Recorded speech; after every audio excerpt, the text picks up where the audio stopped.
Aloha. I'm Nat Alston. I live here in Columbia, Maryland, which is right between Washington, D.C. and Baltimore, Maryland. I'm a native Marylander, having spent my early years in a small place called Sparrows Point and then Turner Station, Maryland, which was a very large African American community here in Maryland. And when I look back in terms of my hobbies or one things that I really like, baseball always is the first one that I always pick up. That's been my pastime. I started playing a little league, pony league, played in high school, played in college, and even played a little bit of semi-pro.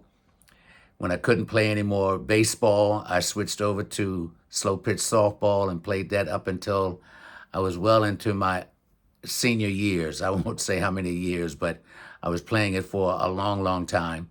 And playing it so religiously, I was playing about 100 and plus games a year. Really loved it. Had to give it up though because the legs gave out and I had to move on. So that's one of my main hobbies that I really enjoy and still love watching the game. Also, in terms of things that I'm afraid of, well, the first thing that comes to mind, snakes. I cannot handle snakes. If there's snakes out there, whether it's a small snake, a garden snake, or whatever, it's a snake. I can't stand them at all. As for my favorite foods, well, the only one that really sticks out, and being a native Marylander, I love crabs and crab cakes. I can eat crab cakes probably every day of the year, week, month, whatever, and never, and I mean never, get tired of crab cakes. Love it. One of the most challenging experiences that I had to deal with and what I learned, I was out of a job for about a year. And when I went through that for that year, it was a trying time. That was many years ago. I didn't know how it was going to end, but I learned from reading a book by a guy by the name of Willie Jolly. And his book was A Setback is a Setup for a Comeback. So having gone through that, I learned that, hey, I had to persevere.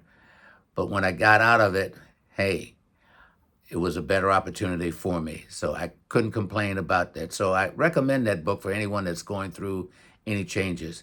It's a setup is a setback for a comeback. And that's covering the L and the O. The V for volunteer and how do I exercise social responsibility and giving back?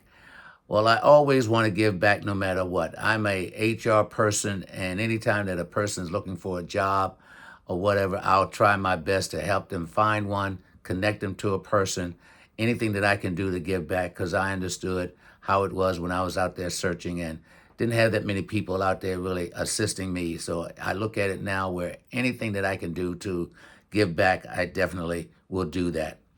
And last but not least, in terms of how would I inspire people and be good, life is a journey, not a destination. You've got to look at it as things you're going to learn about life. You want to make a difference. And it's an old cliche, if I can help somebody, then I really realize that my life is not in vain. So that's my give back to any and everyone. And I close with a big smile and say, love truly is the answer.